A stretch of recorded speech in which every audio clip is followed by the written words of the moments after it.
Gray, Grove, Hadley, Harper, Hernandez, Holden, Irwin, Jones, Jones Sawyer, Kim, Lackey, Levine, Linder, Lopez, Lowe, Mainshine, Mathis, Mays, McCarty, Medina, Melendez, Mullen, Nazarian, Obernolte, O'Donnell, Olson, Patterson, Perea, Quirk, Rendon, Ridley Thomas, Rodriguez, Salas, Santiago, Steinorth, Stone, Thurmond, Ting, Wagner, Waldron, Weber, Wilk, Williams, Wood. Madam Speaker.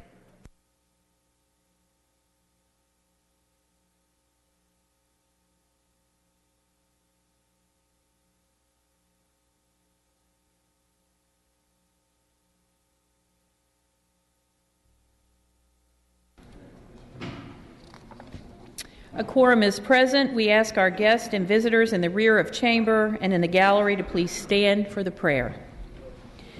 Without objection, the day's prayer will be offered by our guest chaplain, the Honorable Jackie Irwin of the 44th Assembly District. Ms. Irwin.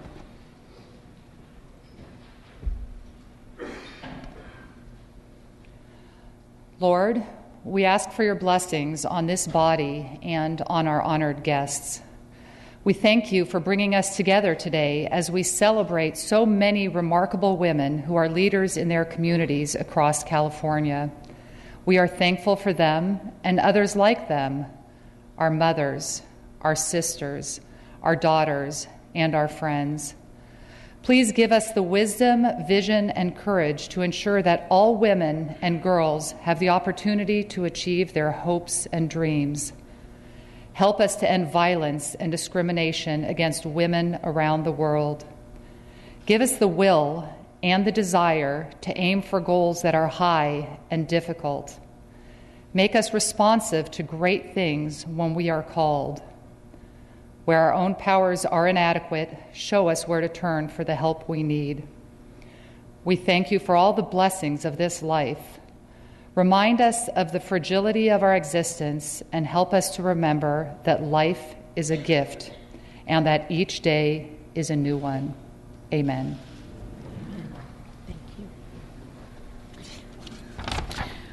We ask our guests and visitors to remain standing and join us for the flag salute. Please join Assemblymember Ling Ling Chang as she leads us in the pledge. Ms. Chang. In honor of Women's History Month, I'd like to offer up two of my favorite quotes. If you want something said, ask a man. If you want something done, ask a woman, by Margaret Thatcher. And then this one is my ultimate favorite, which is Well-Behaved Women Seldom Make History by Laurel Thatcher Ulrich. And with that, please repeat after me. I pledge allegiance to the flag of the United States of America and to the republic for which it stands, one nation, under God, indivisible, with liberty and justice for all. You may be seated. Reading of the previous day's journal. Assembly Chamber, Sacramento, Wednesday, March 4th, 2015. The Assembly met at 7 a.m. Honorable Brian Daly. Ms. Garcia moves. Ms. Olson seconds that the reading of the previous day's journal will be dispensed with. Presentations of petitions, there are none. Introduction and reference of bills will be deferred. Reports of committees will be deemed read and amendments deemed adopted. Messages from the governor, there are none. Messages from the Senate, there are none. Under motions and resolutions, the absences for the day will be deemed read and printed in the journal. Motions, under motions, Ms. Garcia, you are recognized for your motions. Madam Speaker, I request unanimous consent to suspend Assembly Rule 118 and allow Assembly members Ashadishian and Garcia to have guests and photographers on the floor today. Ms. Garcia's guests will be in the area of the members' desk for observance of Women's History Month. Without objection, the request is granted. Members, we have special guests with us today. Mr. Asajian, you are recognized to introduce your guest.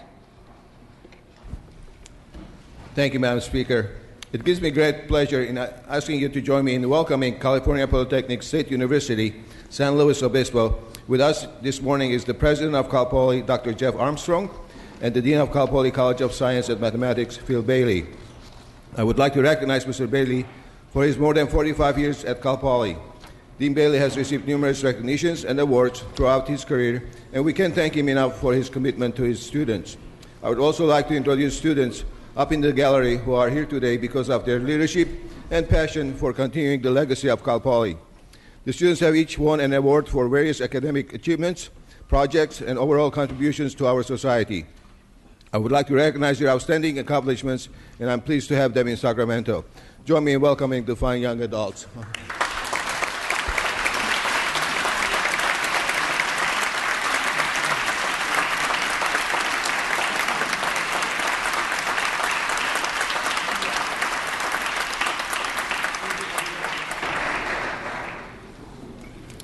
Thank you. Business on the daily file. There are no items on second reading today. File item 1, ACR 2, Nazarian, pass and retain. File item 2, ACR 17, Chang, pass and retain.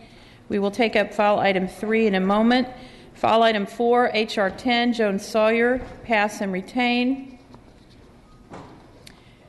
Members, we will now move to the Assembly observance of Women's History Month. Without objection, we will move to file item number 3, HR 8, Ms. Cristina Garcia, for purpose of third reading. Ms. Garcia, are you ready to proceed? Yes. The clerk will read HR 8. House Resolution 8 by Assemblymember Cristina Garcia relative to Women's History Month. Thank you, Madam Speaker and members. As the Vice Chair of the Women's Caucus, I am honored to present HR 8, proclaiming March as Women's History Month. Women are natural-born leaders. They have long been the backbones of our families and our communities. They have been leaders in every moment for social change. We have been among pioneers in science and technology, the arts, and education. Ada Lovelace, who was the first ever computer programmer. Sally Ride, the first woman in space. Elizabeth Blackwell, the first woman to earn a medical degree.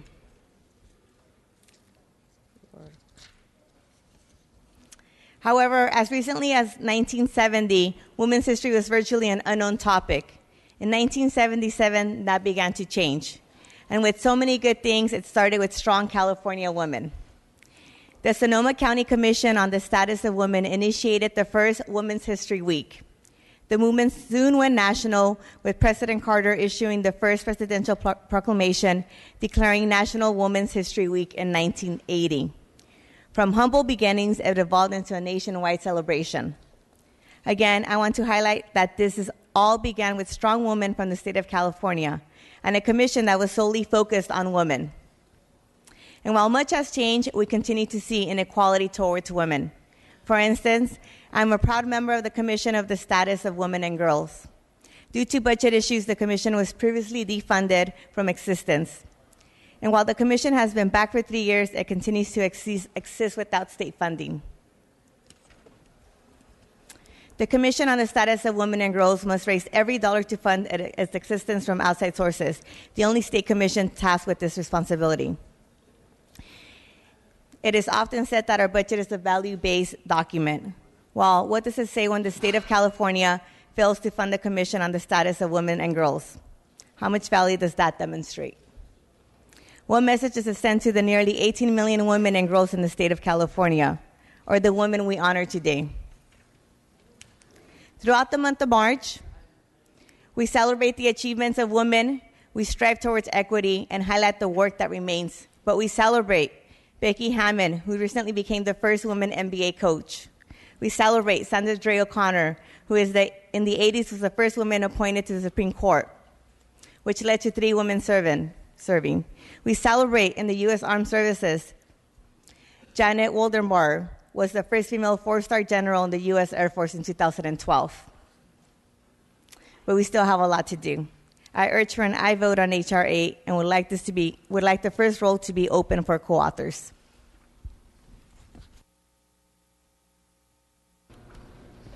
Mr. Jones Sawyer, you are recognized. Members, I rise today on behalf of the California Legislative Black Caucus in support of H.R. 8 and to commemorate March 2015 as Women's History Month.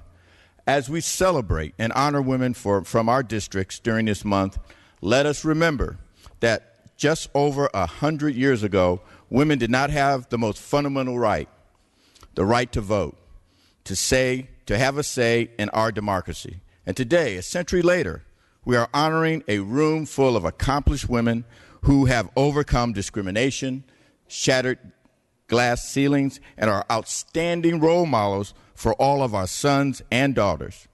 It is our job as legislators to secure for women the protections and services to help them live their lives free from fear of violence and free to pursue their own measure of happiness. That's what everybody deserves in this state, in this world, the opportunity to make of their lives what they will, no matter who they are, what they look like, whether they are boys or girls, men or women.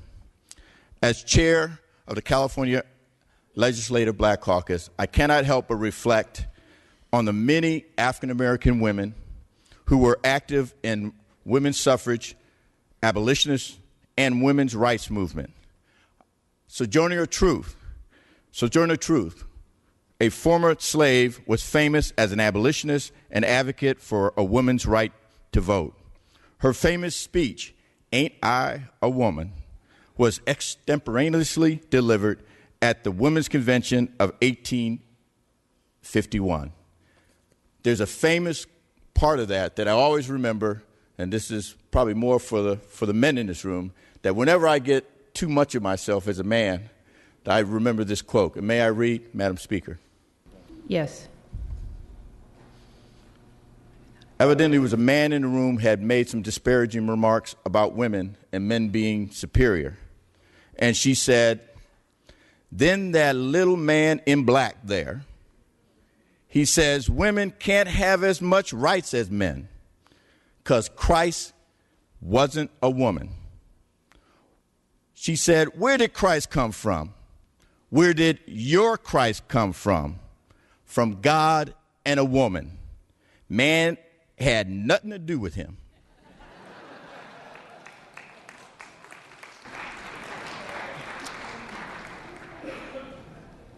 And even though we can see that much has been done, much has been accomplished since thousands of women marched for equal rights over 100 years ago, equality still evades many aspects of our lives, especially in the area of economic parity.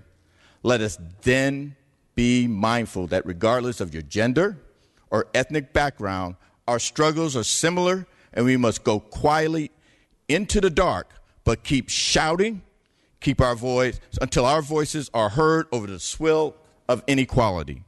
I am proud to join you in celebration of Women's History Month.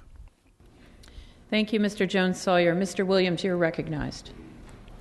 Madam Speaker and members, on behalf of the Asian Pacific Islander Legislative Caucus, I rise in strong support of H.R. 8 to commemorate Women's History Month. Women's History Month is an opportunity to highlight inspiring stories of extraordinary women who have fought for equal rights. These women have fought tirelessly for the right to vote, for the promise of equal pay for equal work, and for health access needed to keep our communities thriving.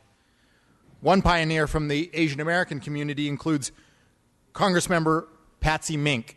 She was the first woman of color to serve in Congress, and she authored landmark gender equality legislation, including the Title IX Amendment to the Higher Education Act, which prohibited gender discrimination by federally funded institutions. Trailblazers like Congressmember Mink and so many others have shattered glass ceilings and helped push our nation and state towards equality for women. However, let us also remember there is still much to be done. Please join me in voting aye for H.R. 8 to renew our commitment to women's equality. Thank you, Mr. Williams. Seeing no further discussion or debate on this item, we will move to a vote on the measure. Ms. Garcia has asked that the first roll call will be for co-authors on H.R. 8. The clerk will open the roll.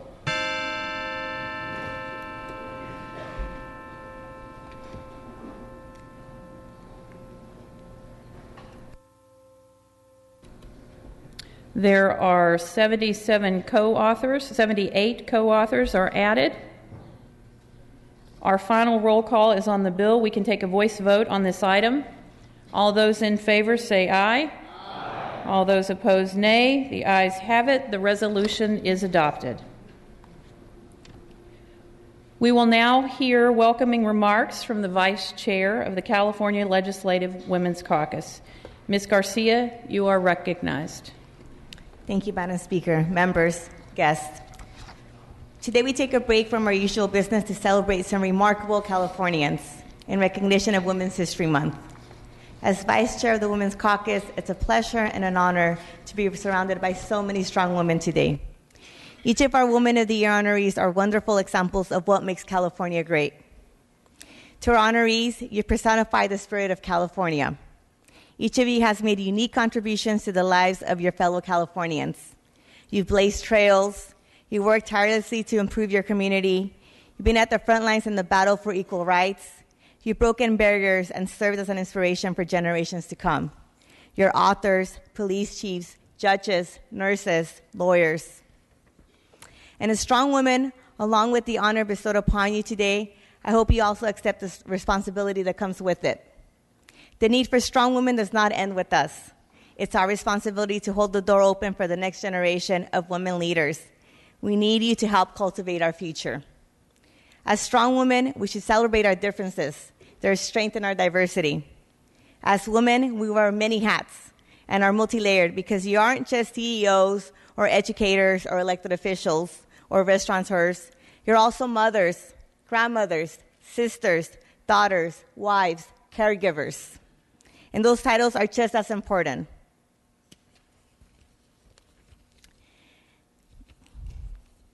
There are so many women here today that are the first African American teacher, a first and only Asian city council member, the first openly lesbian justice to sit on the Court of Appeal, the first Latina to head as a public defender, a community's first female police chief. But we can't rest on our laurels because we must strive to ensure that those women aren't the first of a few, but the first of many. With solidarity, we can ensure that the contributions of great women throughout history and from those in this room will not be in vain. On behalf of the Legislative Women's Caucus and everyone within these assembly chambers, thank you for dedicating your lives to serving others and being in the front lines of fighting for justice. In ways great and small, we are all indebted to you. Thank you. Thank you, Ms. Garcia. Ladies and gentlemen, members, honorees, and guests, we will now begin the special ceremony to honor our Women of the Year. In keeping with our previous practices with regard to this ceremony, the names of the honorees will be read in district order.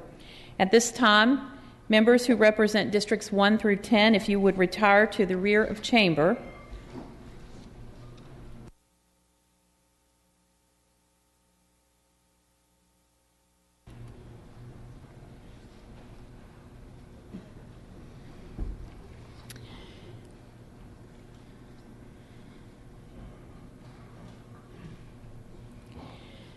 The Vice Chair of the Women's Caucus, our Republican leader, Kristen Olson, and I will present the honorees with a specially prepared certificate after they are escorted by their assembly member.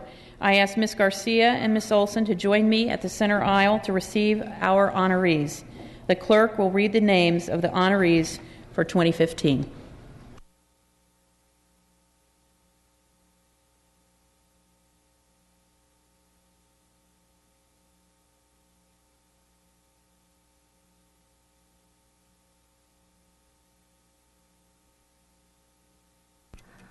From Assembly District 2, Joyce Hayes, escorted by Assemblymember Wood.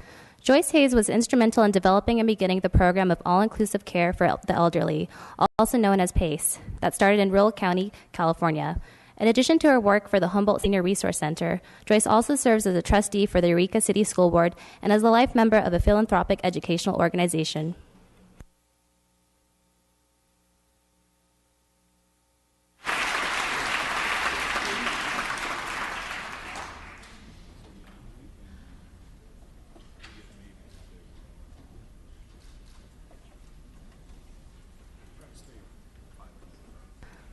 From Assembly District 3, Audrey Taylor, escorted by Assemblymember Gallagher.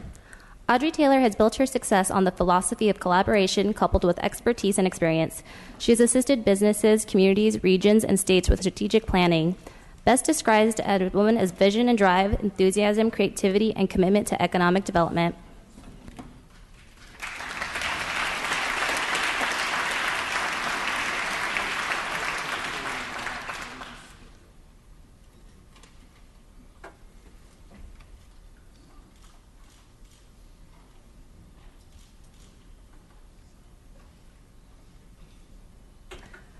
From Assembly District 4, Denise Rushing, escorted by Assemblymember Dodd.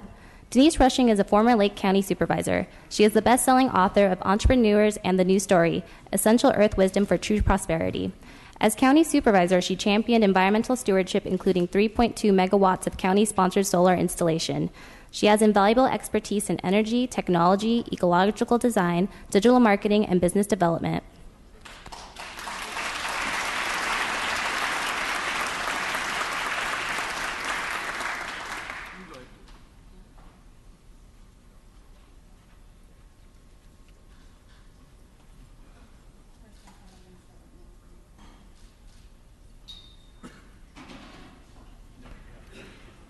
From Assembly District 5, Sherry Brennan, escorted by Assemblymember Bigelow.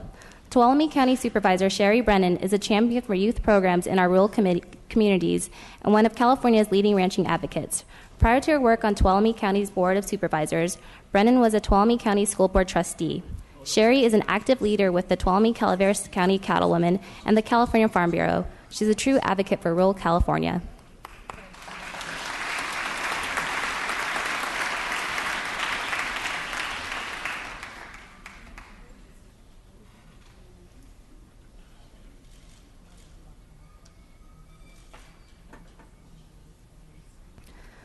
From Assembly District 6, Cynthia Renault, escorted by Assemblymember Gaines. Cynthia Renault was sworn as Folsom's police chief in May 2011. Previously, she served with the Long Beach Police Department for 20 years, where she was hired as an officer and worked her way through the ranks in various divisions. As a commander, she led the Communications, East Patrol, and Detective divisions. She lives in Folsom with her husband Steve and daughter.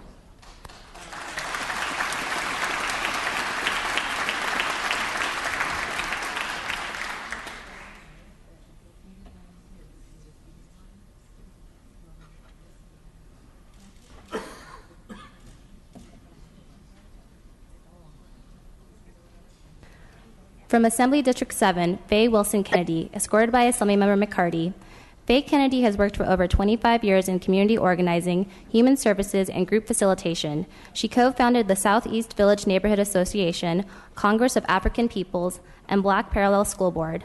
Faye has also chaired the Sacramento County Child Care Planning Council, Sacramento County Children's Commission, and Coalition of Sacramento Women's Organizations.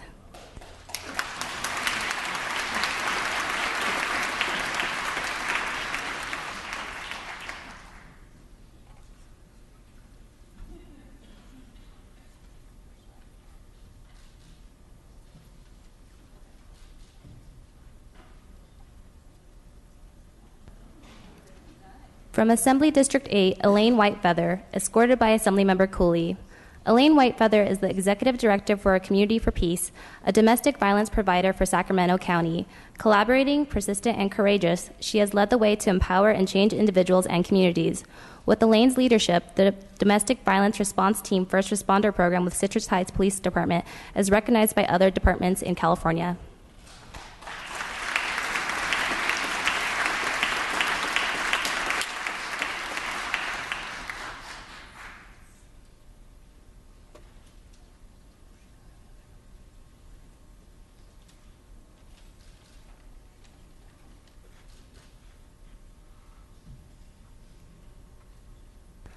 From Assembly District 9, Bobby Singh Allen, escorted by Assemblymember Cooper.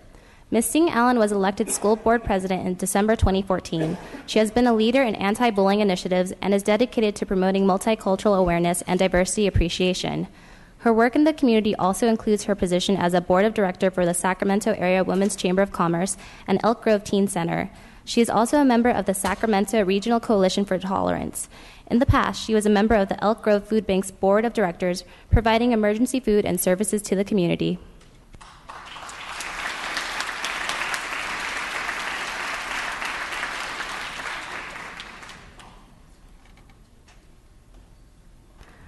From Assembly District 11, Lisa Rico, escorted by Assemblymember Frazier. An orphan until the age of 5, Lisa Rico grew up in Alabama in the 60s. She witnessed hardship, discrimination, and prejudice. She knows what it feels like not to fit in. As a result, she has spent much of her adult life fighting for the rights of others. The causes that mean the most to her are preserving the history and culture of Vacaville and the rights and equal opportunities of women and children around the world.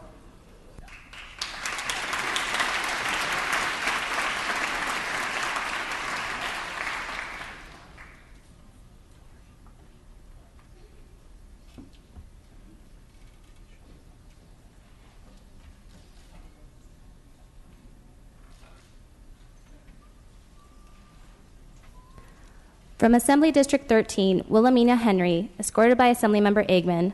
Wilhelmina Henry was born in 1920 in the Jim Crow South. She moved to Stockton and became Stockton's first African-American teacher in 1947, passing the district's teacher test for non-whites only, with the highest score.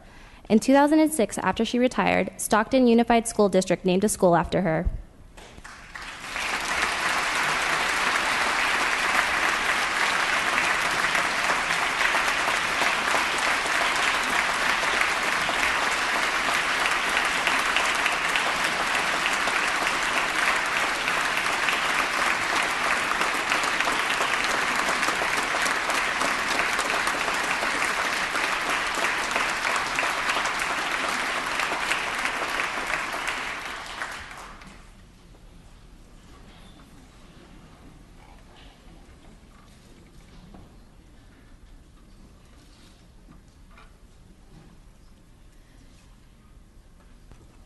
From Assembly District 14, Debbie Toth, escorted by Assemblymember Bonilla. Debbie Toth is the CEO of Rehabilitation Services in Northern California, whose mission is to promote dignity and independence of people with disabilities and other special needs.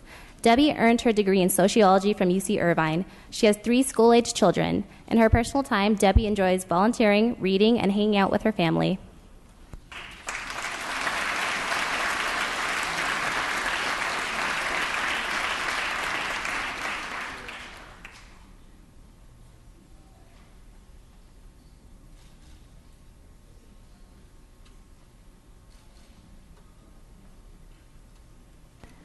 From Assembly District 15, Ying Lee, escorted by Assemblymember Thurmond. Ying Lee spent her young adult life in the throes of a changing world that would catapult her into the anti-war movement around the same time that she became a wife, mother, and teacher. Lee's struggle for peace and justice led her into politics, where she would become Berkeley's first and only Asian city council member. Her belief in a better world would lead her to work for Congress members Ronald V. Dillams and Barbara Lee. Now a grandmother, Lee continues her fight for justice and against war.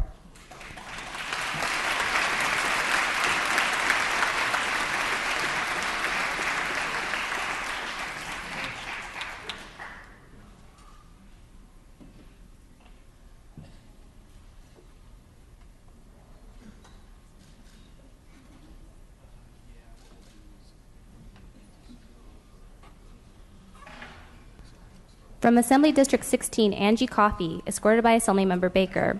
Angie Coffey is a past board chair of Special Olympics Northern California, Nevada, East Bay Leadership Council, Stand Against Domestic Violence, De La Salle High School, and Walnut Creek Chamber of Commerce. Angie currently serves as president of Diablo Regional Arts Association and on the board of East Bay Leadership Council.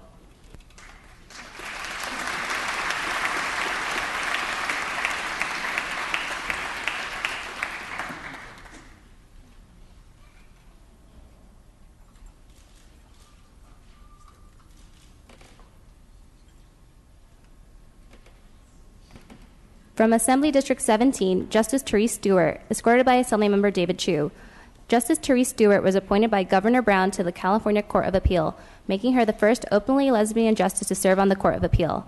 Before joining the court, Justice Stewart was the Chief Deputy City Attorney in San Francisco, where she successfully litigated in remarriage cases and Perry v. Brown, overturning California's Proposition 8.